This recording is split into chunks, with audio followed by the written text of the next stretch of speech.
(10월 17일) 주일 예배 하나님 걸로 드립니다.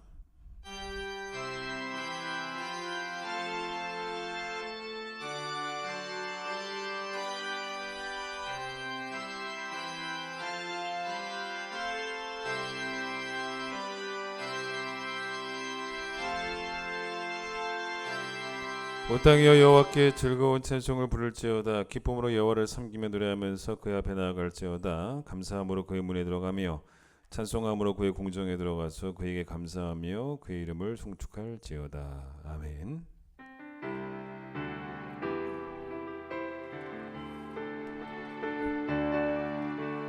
지존하신 주님 이름 앞에 모두 무릎 꿇고 다 경배. 거룩하신 주님 보좌 앞에 엎드려 절하세.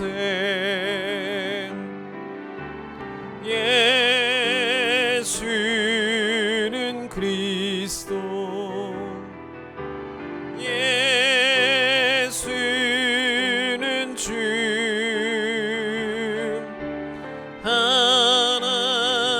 하나님의 영으로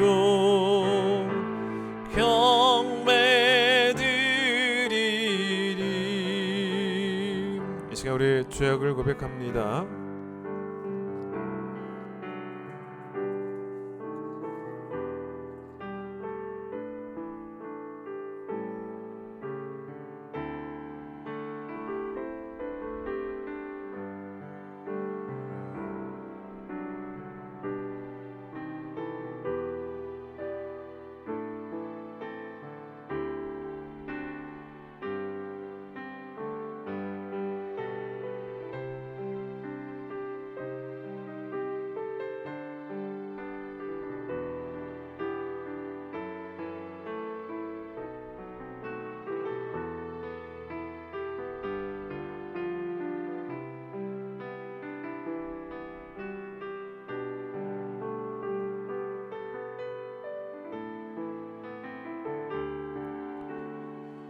주께 내 죄를 아뢰고 내 죄악을 숨기지 아니하였더니 곧 주께서 내 죄악을 사하셨나이다. 마음에 간사함이 없고 여호와께 정죄를 당하지 아니하는 자는 복이 있도다.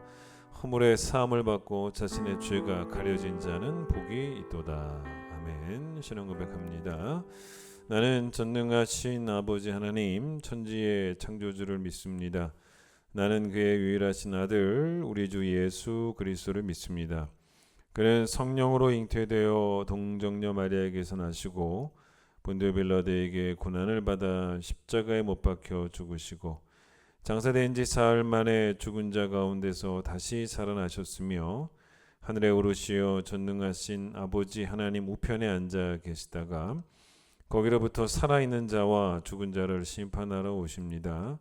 나는 성령을 믿으며 거룩한 공교회와 성도의 교제와 죄를 용서받는 것과 몸의 부활과 영생을 믿습니다. 아멘. 481장입니다.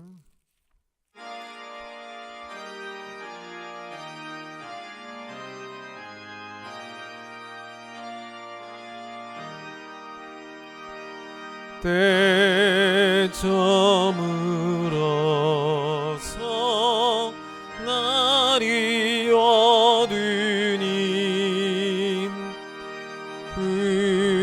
주여 나와 함께 하소서.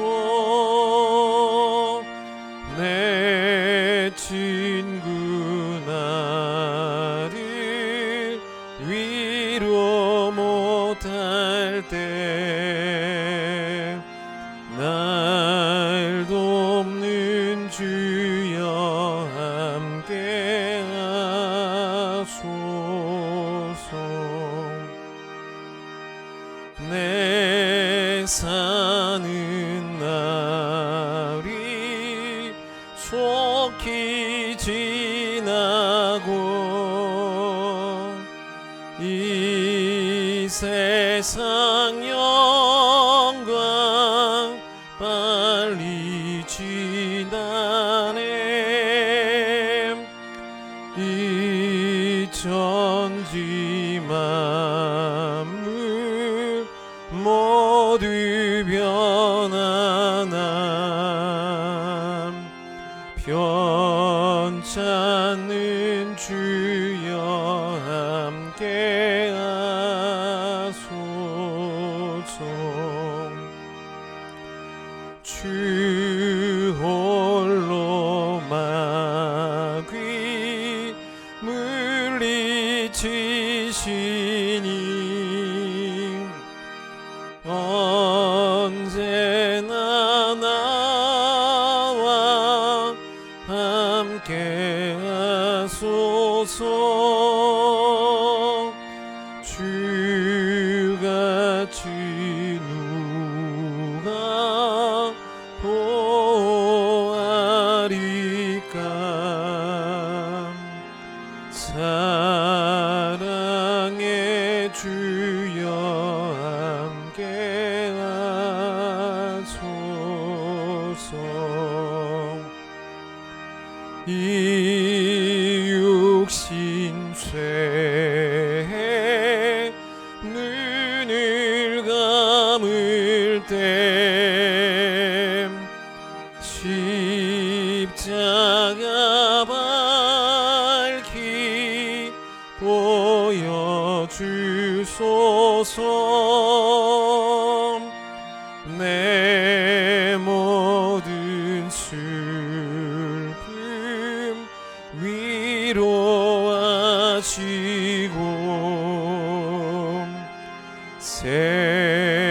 생명의 주여 함께 하소서.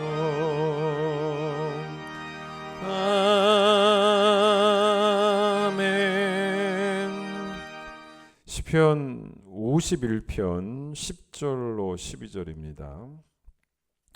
시편 51편 10절로 12절 제가 읽도록 하겠습니다. 하나님이여 내 속에 정한 마음을 창조하시고 내 안에 정직한 영을 새롭게 하소서. 나를 주 앞에서 쫓아내지 마시며 주의 성령을 내게서 거두지 마소서. 주의 구원의 즐거움을 내게 회복시켜 주시고 자원하는 심령을 주사 나를 붙드소서. 아멘. 오늘은 문은숙 권사님 기도십니다. 거룩하신 하나님, 지난 한 주간에도 저희들을 지켜주시고 은혜 가운데 이끌어 주신 것을 감사드립니다.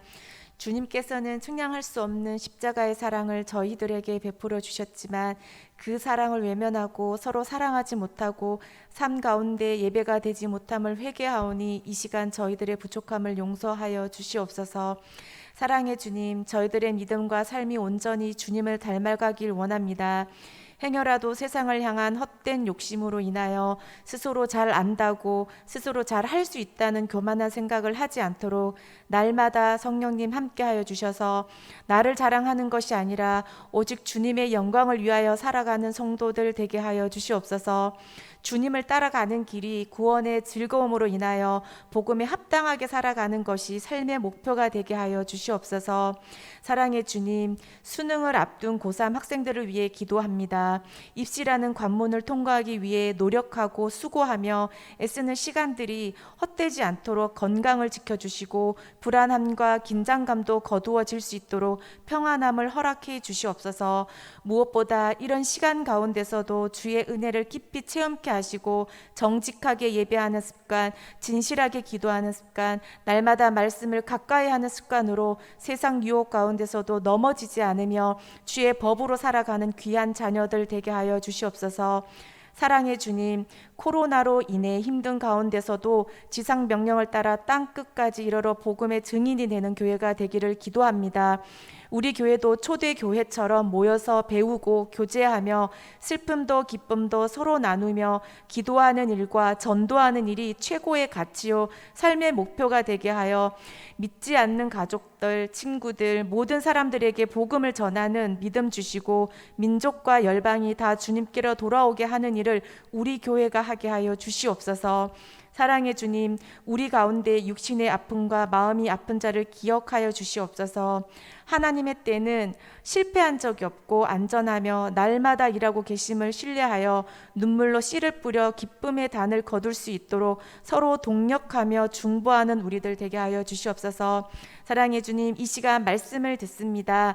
전하시는 목사님 성령의 충만함을 허락하여 주셔서 살아있는 하나님의 말씀을 통해 진리를 깨달아 알게 하시며 말씀 따라 살기를 결단하고 다짐하는 복된 시간 되게 하여 주시옵소서.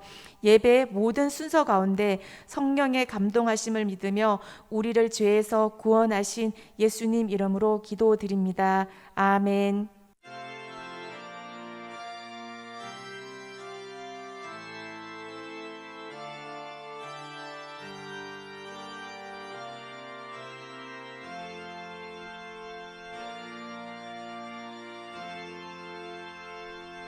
응원하겠습니다.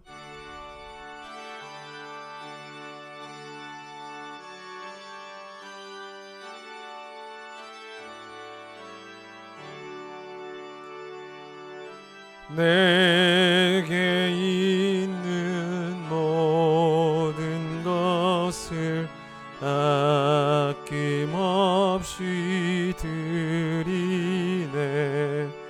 사랑하고 의지하며 주만 따라 살리라.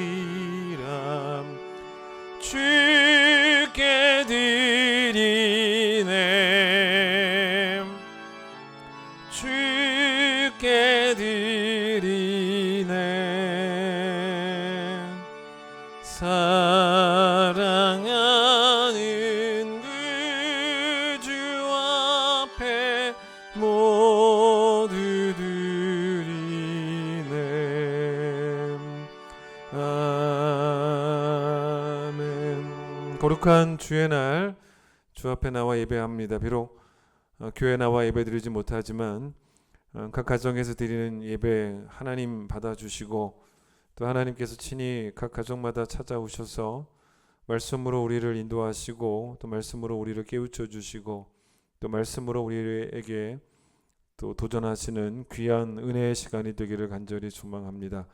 하나님, 우리의 삶이 하나님의 때를 또 하나님의 방법을 또 하나님의 뜻을 따라가는 삶이 될 수 있도록 주님 도와주셔서 내가 하나님의 뜻보다 앞서가지 않도록 또 내가 하나님의 때보다 앞서가지 않도록 하나님의 생각과 하나님의 계획과 하나님의 뜻과 동행하며 또 하나님의 시간과 함께 걷는 우리 모두가 되기를 원합니다. 우리를 향한 하나님의 뜻이 선함을 기억하며 합력하여 선을 이루실 하나님을 소망 중에 기다리는 그 믿음이 하나님 우리의 믿음이 되게 하여 주시옵소서. 오늘 우리가 가진 재물로 하나님께 드립니다. 우리는 선한 청지기가 되어야 하기에 즐거운 마음으로 주님께 드립니다. 10회를 구분했습니다. 선교와 구제를 위한 헌금이 있으며 감사하는 재물이 있고 또 건축을 위한 헌금과 1,000번제 하나님 받아주시기를 소망합니다. 이 모든 예물이 하나님께서 기뻐하시는 예물 되기를 소망하며 예수님 이름으로 기도드립니다. 아멘. 교회 소식입니다. 세례와 입교 또 신청받습니다.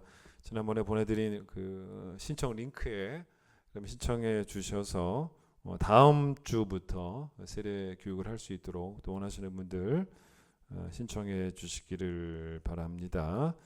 예, 특순이 있습니다.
우리도 함께 찬양하겠습니다.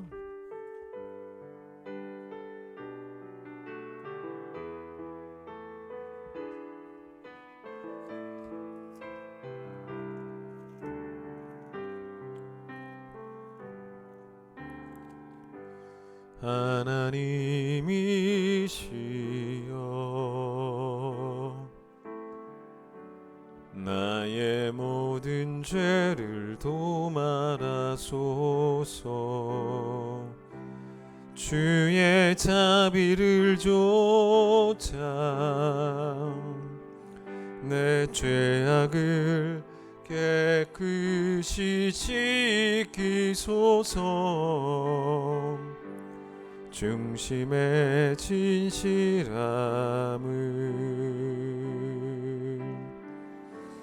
하나님께서 원하시오니 우둔한 나의 속에 당신의 지혜를 알게 하소서. 하나님이시여 내 안에 정한 마음을 창조하시고 내 안에 정직한 영을 주사 새롭게 하옵소서.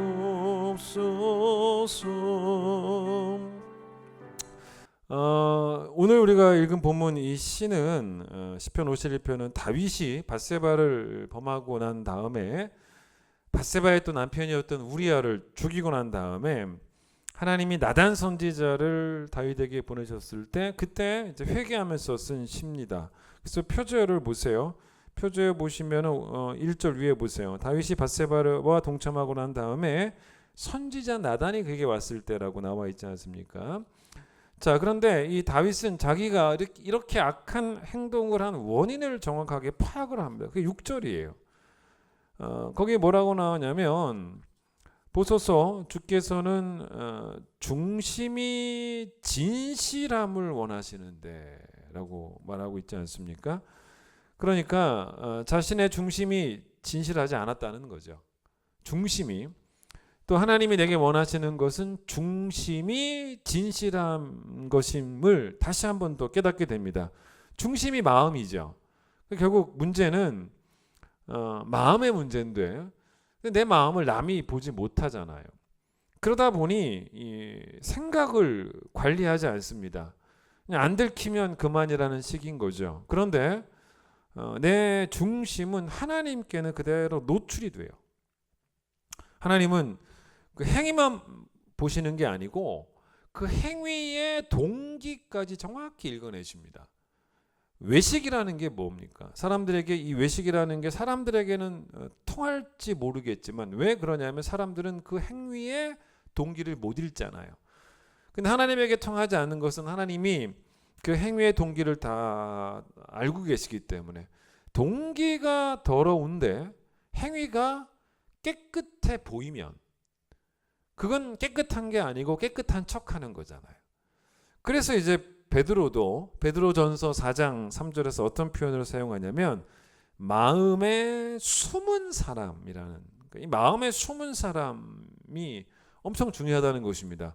그러니까 내가 누군지는 겉으로 사람들에게 보여지는 사람, 그게 내가 아니라 마음에 숨은 사람, 그게 진짜 나라는 거죠. 그래서 6절 다시 보세요. 보소서 주께서는 중심이 진실함을 원하시는데 내게 지혜를 은밀히 가르치소서라는 표현을 씁니다. 여기 내게라고 나왔지만 우리 성경에는 내게로만 번역이 되어 있지만 원문에는 밑에 줄을 보세요. 주가 쭉 있죠. 밑에 주에 뭐라고 나왔습니까? 내 은밀한 곳에라고 말합니다. 그러니까 여러분 내게는 뭐냐면 은밀한 곳이 어디예요? 내 마음에. 그러니까 내 마음에 뭐가 있기를? 지혜가 있기를 바란다는 것입니다. 그리고 보통 여러분 성경에서 말하는 지혜는 이렇게 해석하면 대부분 맞아요. 성경에서 말하는 지혜는 뭐냐면 하나님을 경외하는 거예요. 그 지혜입니다. 그러니까 지금 다윗은 하나님을 경외하는 태도가 일단 자신의 겉사람보다 먼저 자기의 은밀한 곳에, 은밀한 마음에, 즉 자기 중심에 자리를 잡게 되기를 좀 기도하고 있는 거예요. 근데 이제 이 시편에 보면 다윗이 얼마나 이 중심을 바로 잡으려고 몸부림치고 있는 것을 알게 되어지는데 10절에는 뭐라 그런가? 10절에서는 하나님이여 내 속에, 또 속에잖아요. 속에 계속 내적인 이야기다. 내 속에 정한 마음은 깨끗한 마음이죠. 그다음 또 내 안에 정직한 영을 새롭게 달라. 근데 여기서 여러분 이 정직한 영의 뜻도 좀 알 필요 있습니다. 또 줄을 보세요. 원문에는 뭐냐면 정직이라고 안 나와 있고 견고한 영이에요. 견고한 영. 그러니까 이게 무슨 말이냐면 이게 이제 이 10절을 합쳐보면 내 안에 정한 마음, 그 깨끗한 마음이 있어야 되는데 그 깨끗한 마음이 잠시 있으면 안 되고 계속 있어야 된다는 거예요. 그게 견고한이죠. 계속 견고하게 그 마음이 있게 해달라고. 그런데 또 다윗이 사용한 단어를 보세요. 정직한 영을 뭐 해달라 그랬냐면 창조해달라라 그럽니다. 그 다음에 정한 마음을 창조해달라, 또 정직한 영을 새롭게 해달라, 이런 창조해달라, 새롭게 해달라라는 표현을 쓰는 것도 사실 한 단어 하나 택할 때마다 아주 자기의 마음에 있는 고백들을 다 담은 겁니다. 이게 뭐냐면 사실 여러분 창조라는 게 뭡니까? 하나님의 창조는 무에서 유를 만드는 거예요. 그러니까 다윗이 이 밧세바를 범하고 우리아를 죽이고 난 다음에 자기 자신에 대해서 엄청난 발견을 해요. 엄청난 깨달음을 얻게 됩니다. 그게 뭐냐면 자기 속사람 안에는 선한 게 한 개도 없다는 거예요. 그걸 이제 알게 된 거예요. 그러니까 지금 자기에게 필요한 것은 뭐냐면 정한 마음, 깨끗한 마음이 보충되는 정도가 아니고요. 아예 없으니까 깨끗한 마음이 창조가 되어야 한다라고 말할 정도로 자기가 죄 덩어리다. 속사람이 다 죄밖에 없다. 여러분 새롭게 하소서도 마찬가지예요. 여기서 말하는 이 새롭게 하소서는 또 원어로 보면 하다시라는 단어인데요. 요즘으로 말하면 이 단어가 뜻이 뭐냐면요. 리모델링이 아니에요. 새롭게 하소서는 리모델링, 여러분 새로워진다 뭔가 리모델링 같잖아요. 근데 이게 아닙니다. 재건축입니다. 이건 재건축이에요. 그러니까 리모델링은 그래도 뼈대라도 남겨놓지 않습니까? 그러니까 뼈대는 좀 쓸만하니 속만 굳히는 게 리모델링이라면, 그러나 다윗이 자기를 봤을 때 자기에게는 쓸만한 게 한 개도 없다는 거예요. 다 허물어 버려야 된다는 거예요. 그래서 새로 지어야 된다는, 새 건축해야 된다. 그러니까 자기 안에 깨끗한 마음도 한 개도 없고 또 뭐도 없냐? 깨끗한 마음을 견고하게 지켜나가는 마음도 없다는 거예요. 그러니 새 창조, 또 새롭게 되는 단어 하나하나에 여러분 이렇게 좀 집중해서 읽어보시면 아주 도전되는 그런 본문이에요. 그 다음 여러분 12절을 보세요. 계속 이런 그 속사람에 관한 이야기입니다. 이번에 속사람이 속사람에 대해서 뭐라고 말하냐면 주의 구원의 즐거움을 회복시켜달라. 여러분 즐거움은 어디 있는 거예요? 결국 어디 있습니까? 내면에 있잖아요. 즐거움은 내면에 있습니다. 그러니까 마음이 기쁜 게 즐거움이죠. 우리 기쁘다, 즐겁다 그러면 내 마음이 즐겁다는 거 아니겠습니까? 근데 마음이 즐거운 이유가 거룩한 이유가 되고 싶다는 거예요. 사실 여러분 죄를 지어도 마음은 즐거워요. 죄라는 게 하기 싫은 건 억지로 하는 건 아니잖아요. 여러분 사람 막 미워할 때 죄잖아요. 우리 마음 어떻습니까? 즐거워요. 즐겁게 미워합니다. 이걸요 한번 들어보세요. 욥기 20장에서 욥의 친구 가운데 소발이라는 사람이 했던 말로 설명해 보면 들어보세요. 소발이 이런 말을 합니다. 12절 13절이에요. 그는 비록 악을 달게 여겨 혀 밑에 감추며 아껴서 버리지 아니하고 입천장에 물고 있을지라도, 그렇죠? 여러분 이게 무슨 말이냐면 이런 이야기입니다. 뭐 지금은 먹을 게 너무 많잖아요. 근데 예전에 옛날에 우리 어르신들 어린 시절 어떻습니까? 먹을 게 거의 없었던 그런 때를 사셨지 않습니까? 집에 사탕 하나 있으면 얼마나 맛있어요. 얼마나 귀합니까? 그럼 여러분 사탕이 있으면 그때 어떻게 하셨어요? 사탕 하나 입에 물고, 너무 달잖아요. 너무 맛있죠. 근데 빨리 먹으면 또 끝나잖아요. 빨리 먹지도 못하고 그걸 어디다 감춰놔요? 혀 밑에 감춰두기도 하고 또 입천장에 물고 있기도 하고, 이게 그 말이에요. 그게 죄의 맛이라는 거예요. 그렇게 맛있다는 거예요. 그래서 계속 물고 있을 정도로. 게다가 소발이 이렇게까지 말한 이유는 여러분 혀 밑에 감추고 있고 입천장에 물고 있다는 것은 이건 어떤 표현도 어떤 이미지까지 표현하고 싶었냐면, 또 이런 생각해 보세요.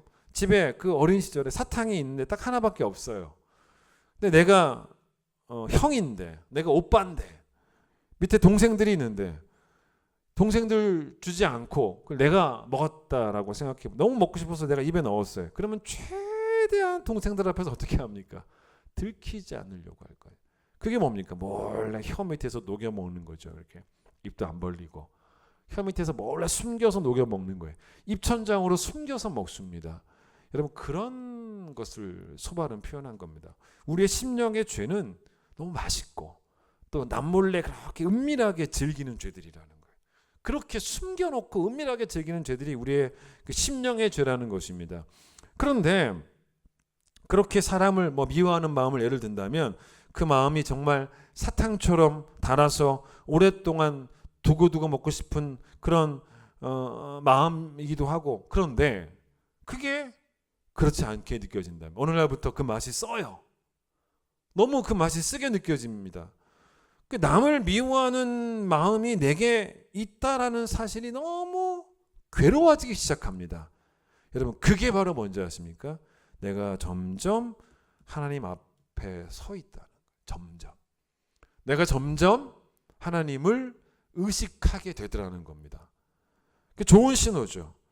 나쁜 성도에서 좋은 성도로 바뀌어가는 과정 가운데 있다라고 하는 좋은 사인이에요.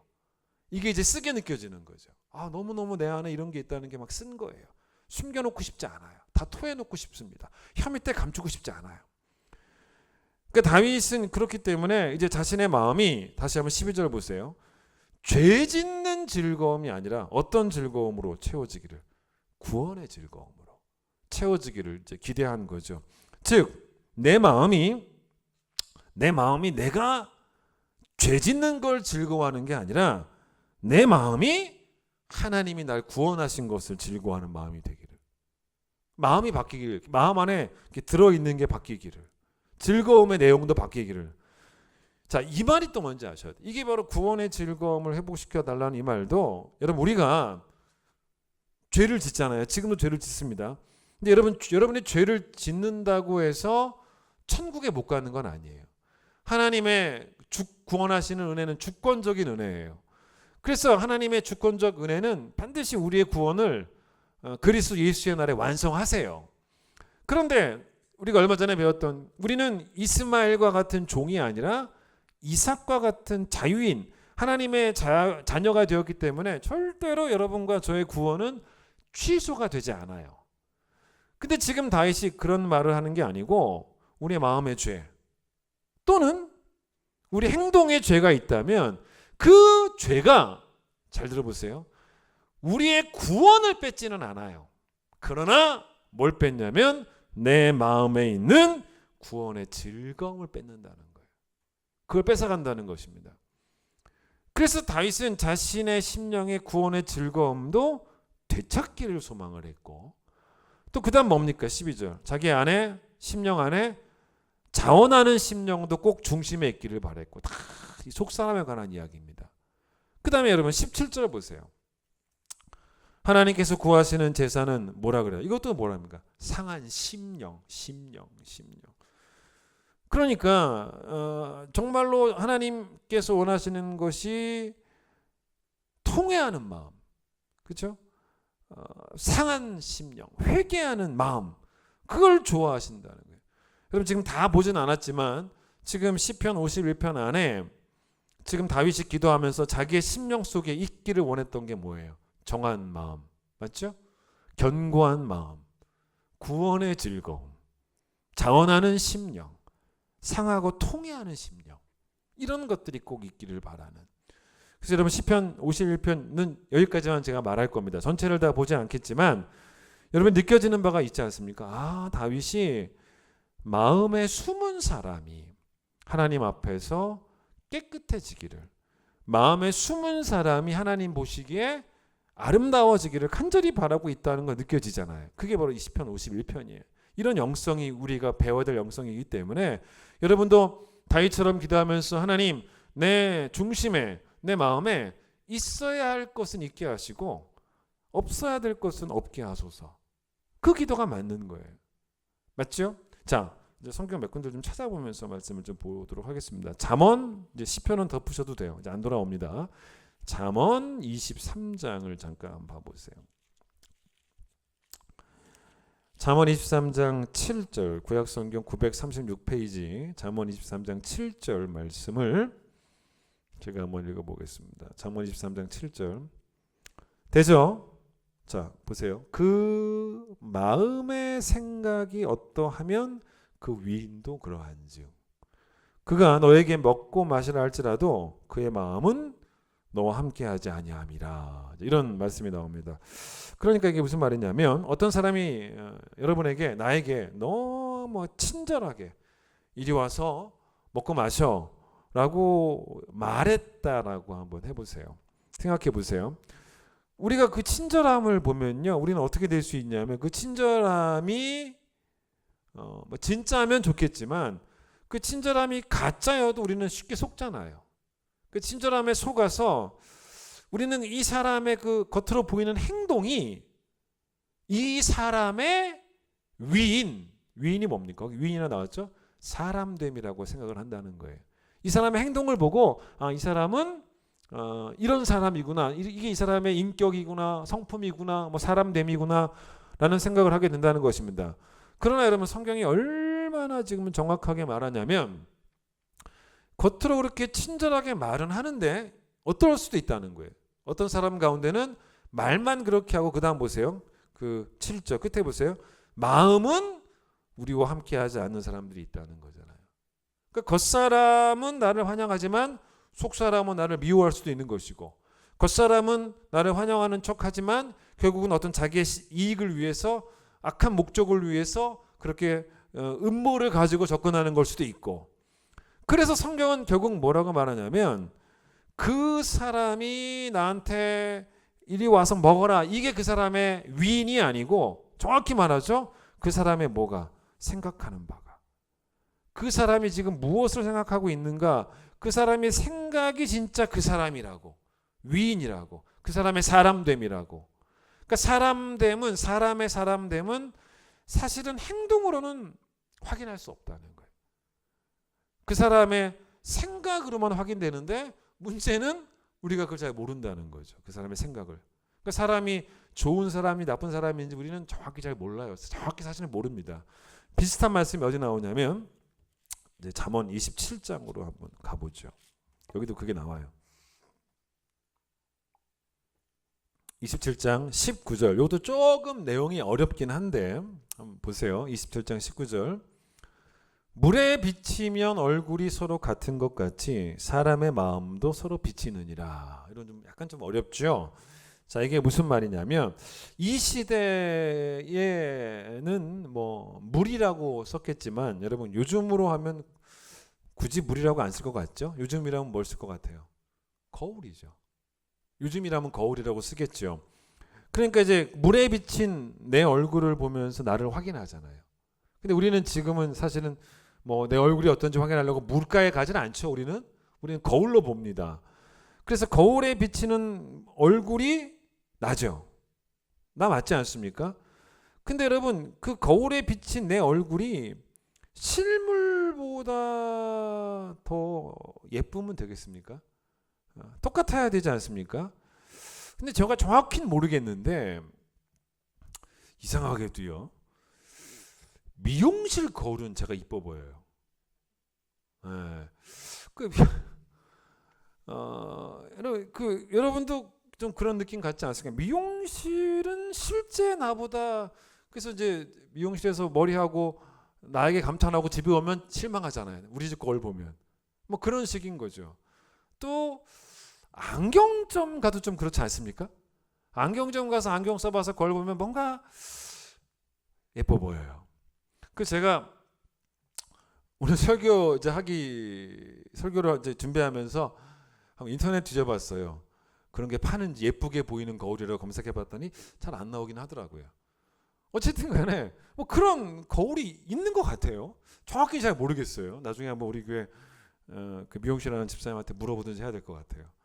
근데 사실은 제 목양실에도 거울이 있는데 너무 거울이 얄미워요.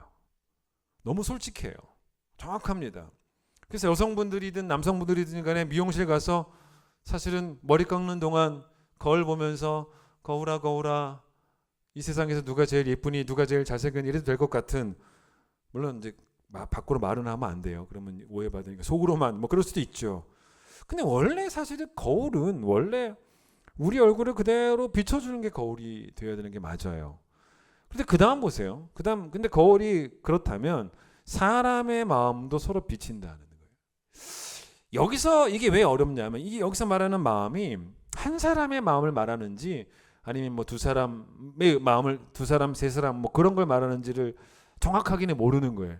근데 이제 신학자들 이걸 풀어가면서 어떤 분들은 한 사람 또 어떤 분들은 두 사람 뭐 이렇게 표현하기도 하는데 저는 개인적으로 한 사람 쪽을 지지합니다.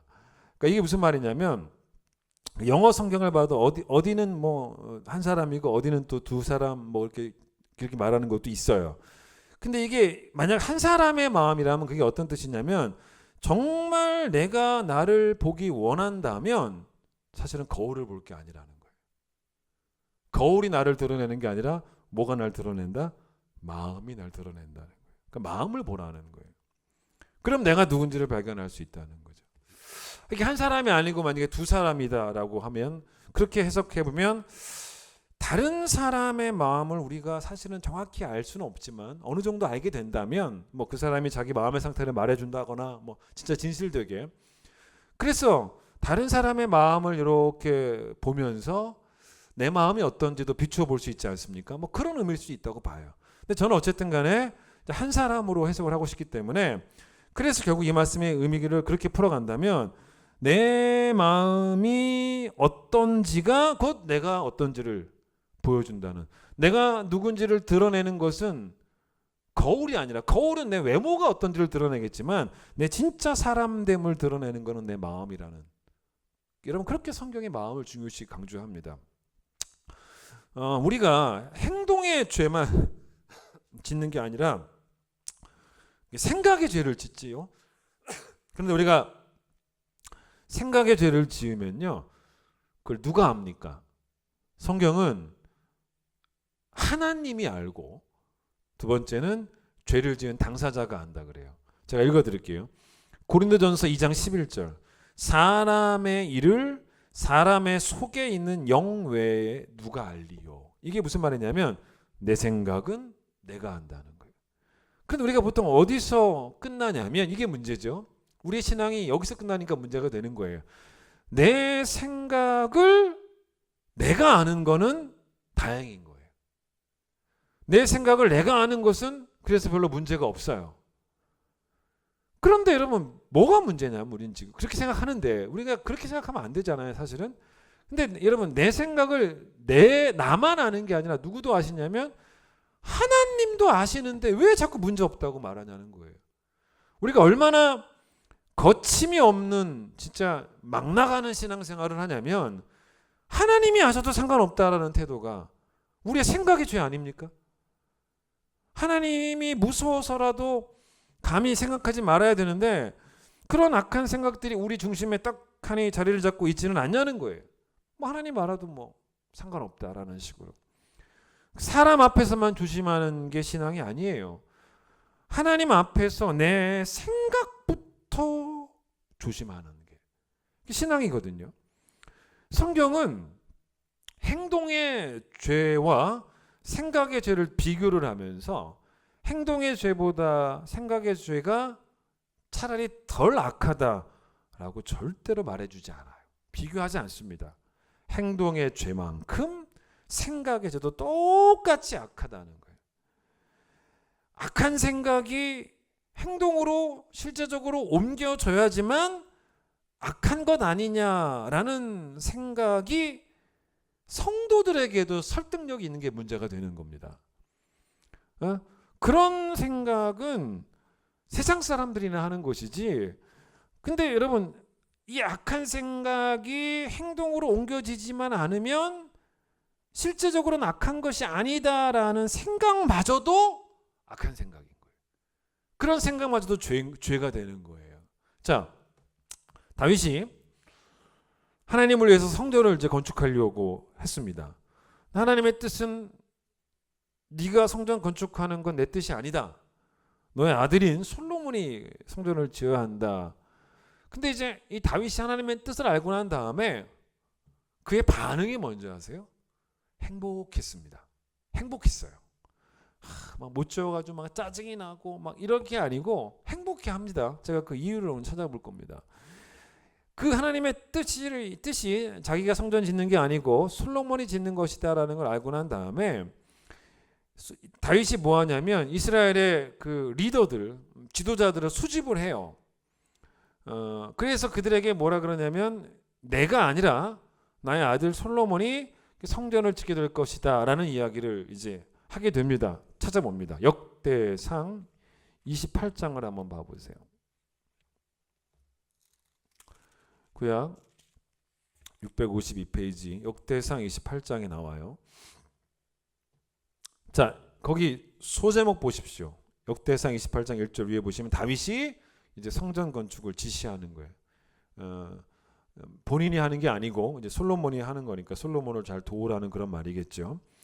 자, 그런데 이렇게 1절부터 8절까지는 이 이스라엘의 리더들에게 했던 말이고 그 다음 보세요. 9절과 10절은 누구한테 한 말이냐면 솔로몬에게 한 말이에요. 네, 여러분 제가 9절을 읽어드릴게요. 9절을 읽으면 왜 다윗이 자기가 성전을 못 지어도 행복했는지를 알 수 있습니다. 딱 알 수 있어요. 보세요. 제가 읽어드리겠습니다.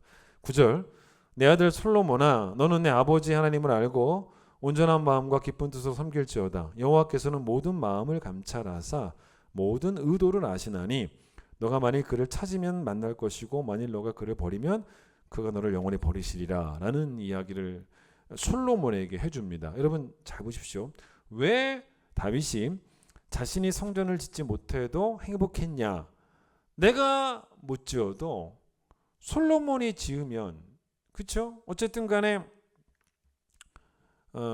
누가 짓든 간에 지어지기만 하면 되는 거니까 그래서 행복하다. 물론 그런 것도 있어요. 누가 짓든 간에 지어지면 되는 거잖아요. 그런데 그거보다 더 앞서는 게 뭐냐면 자기에게 하나님이 어떤 하나님이냐는 거예요. 자기에게 다윗의 하나님이 어떤 하나님입니까? 9절 마음을 감찰하사 모든 의도를 아시는 하나님이라고 고백을 합니다. 이게 포인트예요. 내가 못 지어도 하나님은 적어도 내가 성전을 짓고자 했던 그 순수한 의도는 다 아신다는 거예요. 하나님이 내 마음 다 아신다는 거예요. 자기가 성전을 짓고자 했던 마음이 하나님의 뜻은 아니었지만 하나님을 위한 순수한 마음은 맞았잖아요. 무슨 다른 계산이 있어서 성전을 지으려고 했던 것은 아니기 때문에 못 지어도 행복한 것이 자기 마음의 의도는 하나님 앞에서 당당했기 때문에 바로 이거예요. 이게 다윗의 영성입니다. 결국 여러분 다윗은 어떤 사람이냐면 하나님께 무척이나 민감한 사람이었어요.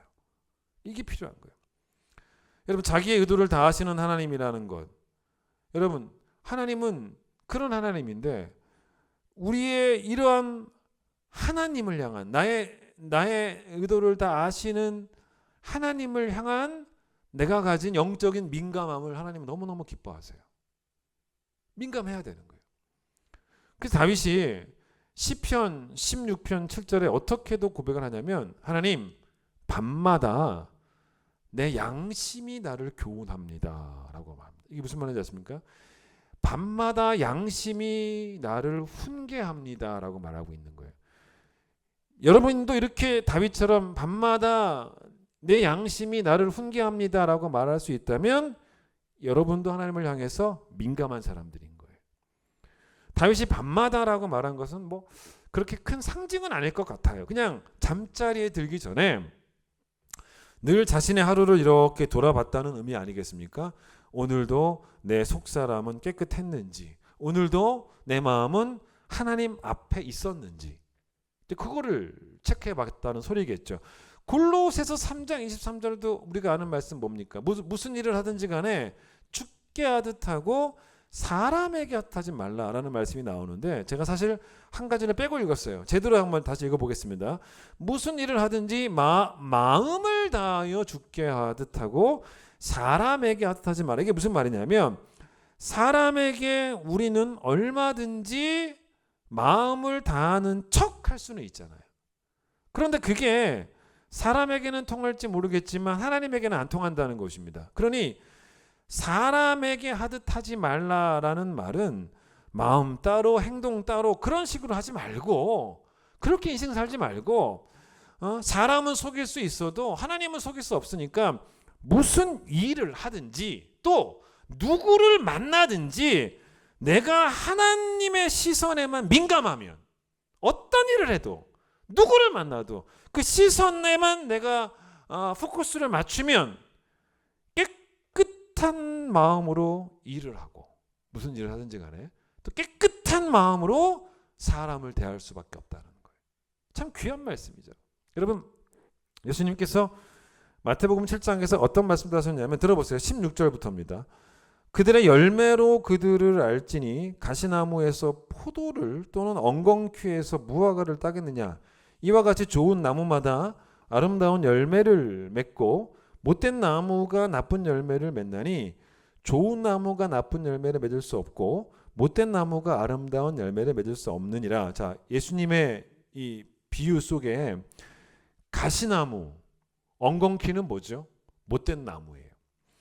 열매를 보면 나무를 안다고 했을 때, 자, 어떤 사람이 막 속은 더럽고 썩어 있는데 행동만 깨끗한 척합니다.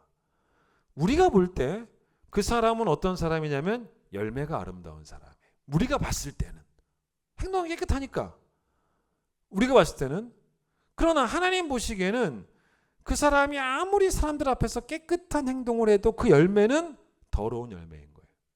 그렇게 사는 게 더러운 거예요. 더러운 행동인 거죠. 깨끗한 척하는 행동이니까. 그런 결국 뭐냐면 나쁜 열매를 맺고 있는 중인 거죠. 하나님은 그 사람이 좋은 나무인지 아니면 나쁜 나무인지를 다 아세요. 결국 여러분, 좋은 열매가 좋은 나무로부터 나온다는 말은 결국 그게 뭡니까? 그 좋은 나무가 뭐예요? 마음에 숨은 사람이 좋다는 거죠. 마음에 숨은 사람이. 그래야지만 열매도 좋을 수밖에 없다는. 캐리 켄트라고 하는 분의 책 가운데 그분의 표현이 좋더라고요. 자신의 영혼의 정원을 가꾸라는 것입니다. 그러니까 내 영혼의 정원에 악한 생각이라고 하는 잡초가 뿌리를 내리지 못하도록 늘 내 영혼의 정원을 관리하는 믿음이 필요하다는 것입니다. 생각의 습관이라는 게 있어요. 사실 여러분, 어떻게 관리하냐에 따라서 악한 습관도 되고 또 좋은 습관도 될 수 있는데, 악한 생각은 사실은 특별한 관리가 필요 없습니다. 내 생각을 말씀으로 관리하지 않으면요, 잡초가 자라요. 내 생각을 기도로 관리하지 않으면 잡초가 자랍니다. 여러분, 말씀 설교 계속 안 들어보세요. 안 들어보면요, 금세 생각이 더러워지는 걸 느낄 거예요. 내 마음의 정원에 엄청난 잡초들이 생기고, 그래서 여러분, 우리는 그렇게 되면 늘 하던 악한 생각을 오늘도 여전히 하게 되는 습관이죠. 여러분, 악한 생각은 관리가 필요 없어요. 그냥 가만 놔두면 잡초가 관리 필요 없잖아요. 잡초는 관리 안 해요. 알아서 다 자랍니다. 근데 반대로 정말 열심히 내 영혼의 정원을 말씀으로 관리하고 기도로 관리하면 어떤 놀라운 일들이 벌어지냐면 내 영혼의 정원이 하나님이 거하실 수 있는 정원이 되는 거예요. 그렇게 하라는 거예요. 사람이 여러분 간음을 갑자기 합니까? 예수님이 어떤 말씀하셨냐면 악은 어디서 나온다고 말씀하셨냐면 마음에 쌓은 악에서 나온다 그래요. 그러니까 사람이 간음을 갑자기 하는 게 아닙니다. 행동에 옮기기 전까지 점점 마음이 음란한 생각을 쌓고 있다가 그게 꽉 차니까 결국은 이제 생각으로 끝나는 게 아니라 행동이 되는 것입니다. 생각과 상관없이 마음은 원하지 않는데 행동만 그렇습니까? 아니에요. 마음에 쌓은 선에서 선이 나오고 마음에 쌓은 악에서 악이 나온다라고 예수께서 말씀하셨습니다. 미워하는 마음이 통제되지 않으면요, 그래서 계속 여러분 커져만 가면 결국 그게 채워지고 쌓이고 쌓이다 보면 결국 행동의 살인도 나오는 거예요. 마음의 탐심이 관리가 안 되면요, 결국은 행동의 도둑질도 나오는 것입니다. 그러니까 여러분 바꿔서 이야기하면 뭐냐면 선한 행동으로만 하나님께 영광을 돌리는 게 아닙니다. 선한 생각으로도 하나님께 꼭 영광을 돌리셔야 되는 거예요. 그게 오늘 설교예요. 그래서 다윗이 시편 19편 14절에 뭘 말하냐면 내 입의 말만이라고 하지 않잖아요. 내 입의 말, 선한 행동이죠. 내 입의 말뿐만 아니라 내 마음의 묵상도 하나님께 영광이 되고 싶습니다. 하나님께서 연락하시는 그런 생각이 되었으면 좋겠습니다. 시편 1편에 여러분 악인들을 뭐라 그럽니까? 바람에 나는 겨라 그랬잖아요. 여러분 겨가 뭔지 아시죠? 곡식의 껍질입니다. 껍데기입니다. 알맹이가 없는 껍데기가 바로 겨입니다. 그러니 악한 사람은 여러분 속 사람부터 악하니 알맹이가 없다는 거예요. 예수님이 누가복음 16장 15절에서 바리새인들에게 뭐라고 말씀하셨냐면 너희가 사람들에게 지금 존경을 받고 있지만 하나님께는 오히려 미움받고 있다라고 이야기를 하십니다. 근데 왜 이렇게 되냐면 예수님이 정확히 말씀하세요. 니들이 왜 사람들에게는 존경을 받는데 하나님에게는 미움을 받냐면 정확히 말씀하세요. 너희 마음을 하나님이 아시니까. 너네 마음으로 하나님이 너희들을 보시고 기뻐하시겠냐? 마음을 보시고 기뻐하시겠냐? 분명히 선포하세요. 여러분 그 2차 세계대전 때 뭐 여러분 아시는 스토리죠. 독일 나치가 유대인들을 죽입니다. 그 숫자가 거의 몇 명인지 아세요? 여러분 엄청 죽었어요. 600만 명이 죽습니다. 600만 명의 규모가 어떤 정도인지 아십니까? 우리나라에서 여러분 인구가 제일 많은 도가 어디인지 아세요? 경기도예요. 서울보다 경기도가 사람이 더 많이 삽니다. 여러분 경기도의 숫자가 몇 명이냐면 1300만 정도 돼요. 600만 명이라는 소리는 경기도 도민의 반은 죽은 거예요. 우리 교회 교인의 둘 중에 한 명은 죽은 거죠. 그렇게 많이 죽은 겁니다. 여러분 이걸 유대인 대학살을 뭐라고 하냐면 홀로코스트라고 하지 않습니까? 이 아우슈비츠 수용소에 갇혔던 자들이 이렇게 다 죽었지 않습니까? 근데 이 홀로코스트란 말이 그리스어에서 나온 거예요. 이게 뭐냐면 불에 의해서 희생된 재물이라는 뜻입니다. 그러니까 사람들을 뭐 불로 태워 죽이고 뭐 그렇게 잔인하게 많이 죽였다는 거예요. 홀로코스트가 대량 학살. 근데 여러분 알잖아요. 그 유대인 학살의 그 중심에 누가 있었습니까? 독일 나치의 수장이었던 히틀러가 있었지 않습니까? 근데 여러분 히틀러만큼 사실은 유대인 학살에 큰 책임이 있었던 사람이 또 하나 있어요. 그게 누구였냐면 아돌프 아이히만이라는 사람이었습니다. 이 사람은 그 나치의 중령이었어요. 근데 사실 이 사람이 그 유대인 학살의 실무 책임자였어요. 많이 죽인 거죠. 결국 이 사람이 실무 책임자였죠. 근데 결국 이제 2차 세계대전 끝나고 독일이 망하고 패배하고 이 사람도 도망갔다가 결국 몇 년 있다가 15년 만인가 하여튼 붙잡혀가지고 이 사람이 결국은 이스라엘로 끌려와가지고 거기서 유대인을 죽였던 그 이스라엘에 와서 교수형을 당합니다. 이 사람이 아이히만이라는 사람입니다. 나중에 한번 여러분 근데 이 사람 한번 인터넷에 찾아보세요. 사진 많이 나와요. 보시면 놀랄 거예요. 무척 평범하게 생겼어요. 무척 옆집 동네 착한 아저씨처럼 생겼습니다. 600만 명을 죽였다라고 믿겨지지 않을 만큼 선한 인상이더라고요.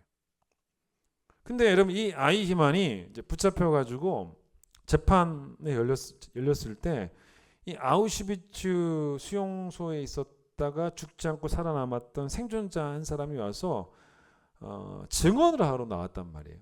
근데 증언하러 나와가지고 아이히만을 보고 너무 막 놀래요. 왜 놀랬냐면 이제 사람들이 물어본 거죠. 왜 놀랬습니까? 혹시 이 트라우마가 악몽이 되살아났습니까? 자기는 그게 아니라는 거예요. 왜 놀랐냐면 너무 평범하게 생긴 사람인데 저 사람이 어떻게 그런 나쁜 짓을 했을까? 겉보기 너무 사람이 좋아 보일 뿐인데 어떻게 저렇게 했을까라는 충격을 받은 거죠. 그러니까 이제 겉모습이 중요한 게 아니라는 거죠. 속 사람이 중요하다는 거죠. 근데 이제 이 아히만이 재판을 받을 때 어떻게 했냐면 나는 무죄다. 계속 자기가 무죄라고 주장을 합니다. 왜 그렇게 말을 하냐면 자기는 그냥 상부의 지시를 따른 거다. 이렇게 말했다는 거죠. 만약에 내가 상부의 지시 없이 내가 스스로 많은 사람들을 죽였다면 나는 유죄다. 그런데 나는 상부의 지시에 의해 했으니까 나는 무죄다. 그래서 오히려 어떤 말까지 했냐면 나도 나치에 월급 받는 사람이다. 월급 받는 사람인데 월급을 받으면서 내가 할 일을 안 하면 그들이 시키는 일을 안 하면 그게 오히려 내 양심의 가책을 느껴야 되는 거 아니냐? 이런 이제 궤변을 했다는 거죠. 근데 이 사람의 말이 정말로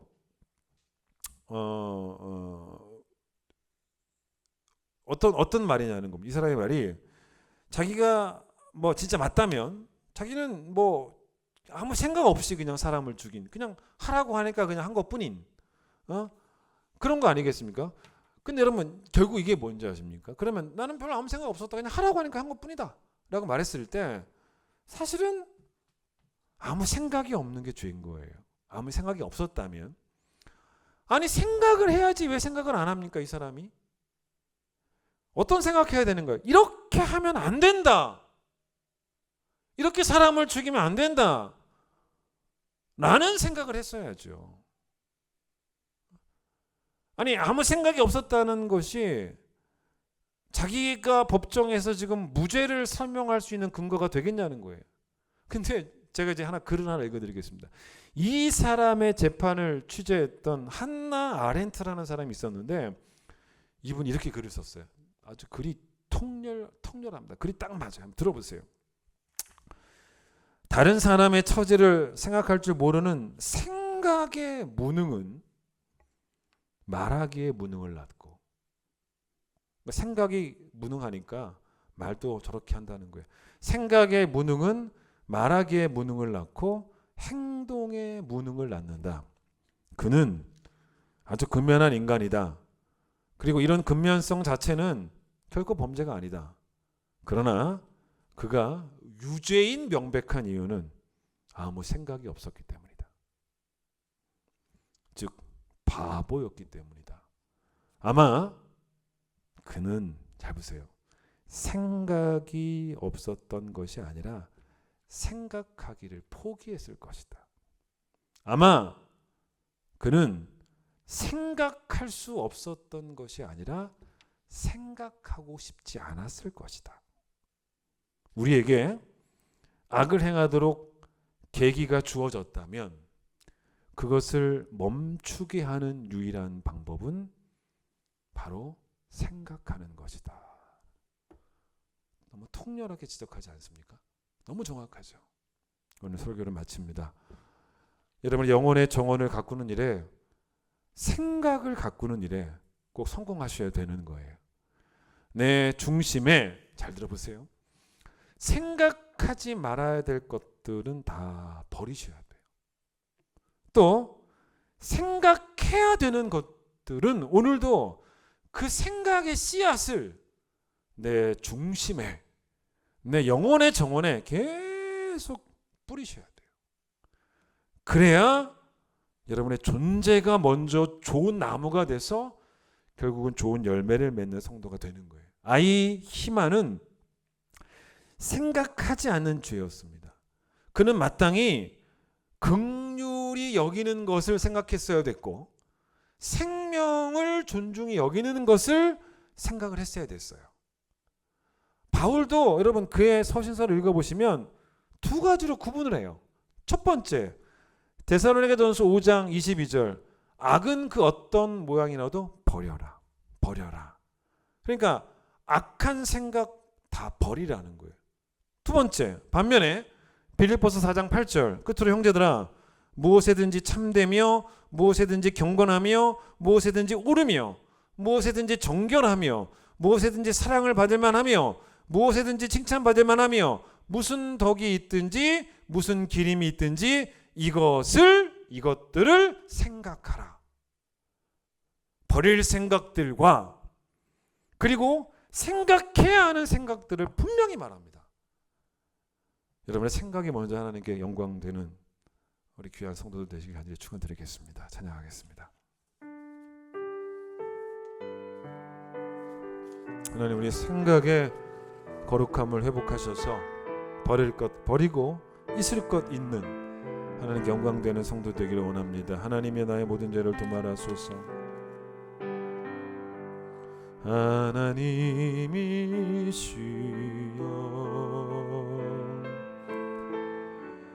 나의 모든 죄를 도말하소서.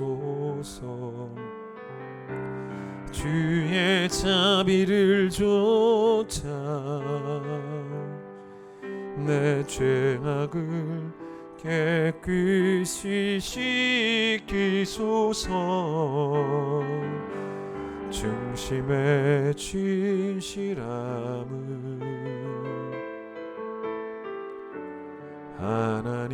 하나님께서 원하시오니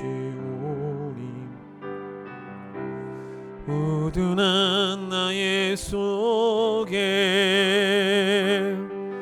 당신의 지혜를 알게 하소서. 하나님이시여 내 안에 정한 마음을 창조하시고 내 안에 정직한 영을 주사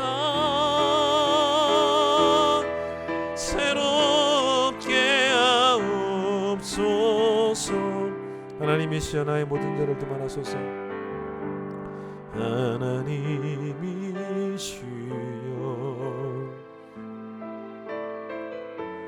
나의 모든 죄를 도말하소서. 주의 자비를 좇아 내 죄악을 깨끗이 씻기소서. 중심의 진실함을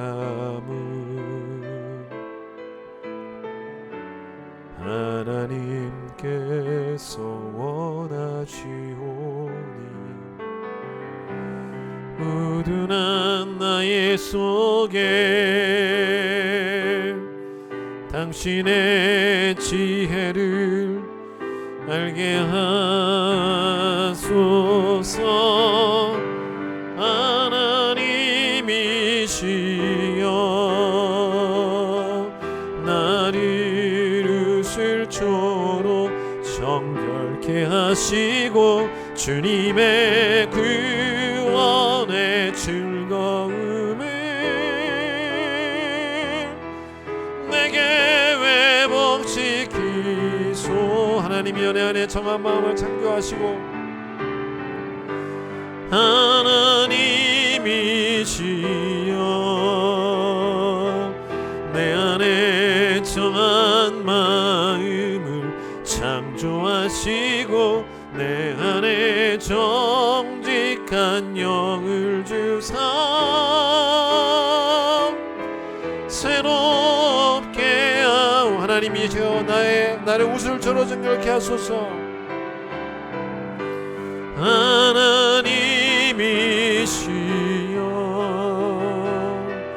나를 웃을초록 정결케 하시고 주님의 구원의 즐거움을 내게 회복시키소서. 하나님, 우리 생각이 우리의 마음이 곧 우리 자신임을 알게 하셔서 우리 영혼의 정원을 말씀으로 기도로 관리하여 악한 생각이라는 잡초가 우리 영혼에 틈타지 않도록 그렇게 살아가는 귀한 성도들이 되기를 간절히 소망합니다. 우리의 심령 속에 상한 마음을 회복시켜 주시고 정직한 영을 하나님 새롭게 하시고 자원하는 심령과 구원의 즐거움을 부어주시고 정한 마음을 창조해 주시기를 원합니다. 버릴 것 버리게 하시고 있어야 될 생각 꼭 있게 하셔서 생각의 아름다움으로 우리 하나님께 영광 돌리는, 그리고 그 생각이 우리 행동이 되는 우리 귀한 성도들이 되어질 수 있도록 하나님 축복하여 주시옵소서. 이전에 있으면 놀라우신 은혜와 하나님의 사랑과 성령의 역사하심이 생각부터 하나님 앞에서 정결해지기를 소망하는 우리 모든 성도들 위해 함께 하시길 간절히 축원하옵나이다. 아멘.